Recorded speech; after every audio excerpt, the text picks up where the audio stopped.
जय जिजाऊ, जय शिवराय, जय शंभूराजे. नमस्कार मित्रांनो. मागच्या भागात आपण बघितले मानकोजी वारल्याच्या बातमीने राजे खूप दुःखी झाले. पुण्यात शास्ता खानाची फौज थैमान घालत होती. लोक सुरक्षेसाठी कोकणात राहायला जात होते. राजांना जनतेची खूप काळजी लागून राहिली होती. त्यात नेताजीराव पालकर जखमी झाले. गुढीपाडवा सण, पण राजांच्या मुखी मात्र जनतेची चिंता दिसत होती. आता बघूयात पुढे. जरा इकडं यावं. बैठकीवर बसलेल्या राजांनी वर पाहिले. सज्जाजवळ उभ्या असलेल्या सोयराबाई साहेब हाक मारित होत्या. राजांची प्रार्थना झालीच होती. ते उठले आणि सोयराबाईंच्या मागे उभे राहिले. सोयराबाईंनी जिकडे बोट केले होते त्या दिशेकडे राजांनी पाहिले. सकाळच्या कोवळ्या उन्हात वाड्याबाहेरच्या पटांगणात एक तट्टू फिरत होते. तांबडे खोगीर घातलेल्या त्या अबलक घोड्यावर संभाजीराजे बसले होते. मोत्तद्दार घोड्याचा लगाम धरून मागून धावत होता. राजे कौतुकाने उद्गारले, "अरे वा, एवढ्या लहान वयात बाळराजे छान उशी घेतात." पण आजच्या घोड्यावर बसण्यासाठी 4 दिवस घरदार राबत होतं. ते बरं.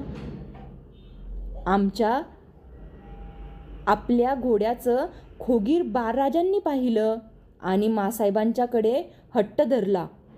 बाळराजांचा हट्ट मासाहेबांनी पुरवला नाही असं कधी झालंय? मासाहेबांचे हुकूम सुटले. साऱ्या राण्या कामाला लागल्या. मासाहेबांची नजर कामावर. ही फीत नको, ती लाव, इथं टाका घाल. शेवटी काल खोगीर तयार झालं आणि आज राजे बसले. मोठे भाग्यवान आहेत बाळराजे. एवढे लहान आहेत पण फार हुशार. काल मी 2 प्रहरी बसले होते.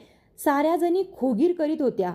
अचानक बाळराजे आले आणि मला विचारतात, कसे? तुमच्या आईसाहेब कुठं आहेत? मी सांगितलं, बंगळूरला.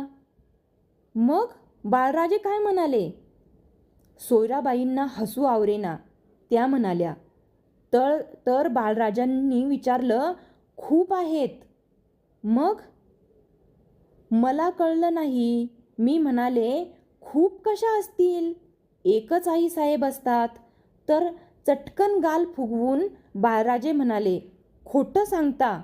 आम्हाला बघा किती आई साहेब आहेत त्या. साऱ्यांच्याकडे बोट दाखवून बाळराजे म्हणाले.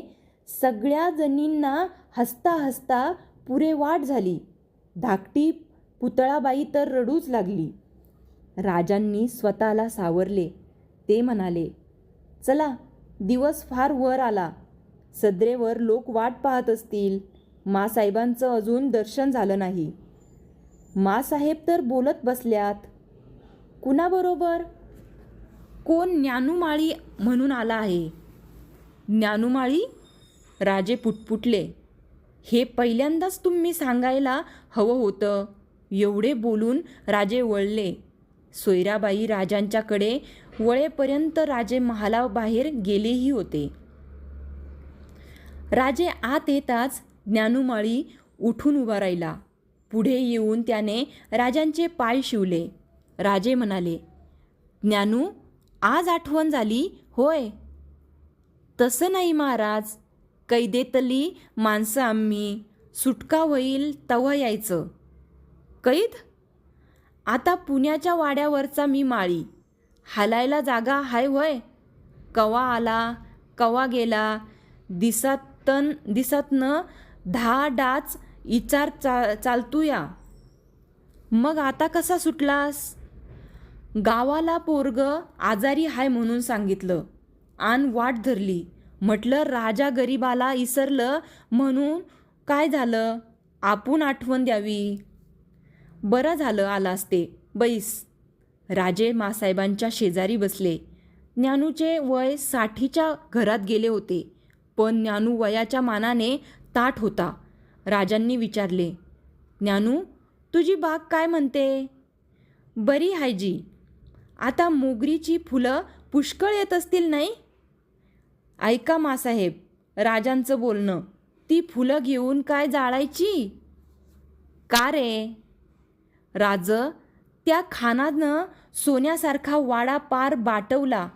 जिथं देवघर होतं, देवाची पूजा चालायची, त्या जागेला खान हवं ते खात बसतो. तुमच्या महालाचा जनानखाना केला यानं.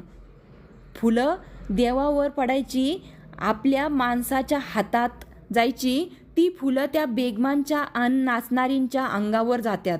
तिथं पोथी वाचायची, तिथं चाळघुंगरांचा आवाज रात दिस उठतो या. राजे पार शोभा गेली महालाची, पुण्याची. राजे बेचैन झाले. म्हणाले, अरे बाबा, वेळ आहे त्याची, मजा करून घेतोय. कसली वेळ? राज सारं पुणं ओसाड झालं. बघावं तिकडं खानाची छावणी पसरली. आपली माणसं डोळ्याला दिसनात. आज गणपती समोरनं गाईचं मांस वाड्यात जातंय. आन काय सांगतासा? सोसवना म्हणून आलो. बोलतो म्हणून राग करू नकासा. नाही रे ज्ञानू, तू बोलतोस ते अगदी खरं. काहीतरी तोड निघेल. असली कामं वाट बघून होत नाहीत धनी. तावानं उठा. शास्ताखान म्हणजे काय हत्ती हाय? सुस्तावलेला रेडा हाय त्यो. गाठा त्याला. मेला तरी कोण बघायचं नाही. राजे विस्तारलेल्या डोळ्यांनी ज्ञानूकडे पाहत होते. ते उठले. म्हणाले, चल उठ ज्ञानू, वरती महालात चल. ज्ञानूला घेऊन राजे महालात गेले. दारे लावलेली होते. मध्यान्नीचा सूर्य मस्तकावर आला.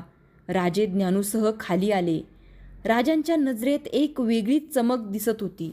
राजांनी त्याच दिवशी ज्ञानूमाळ्याची पुण्याकडे रवानगी केली.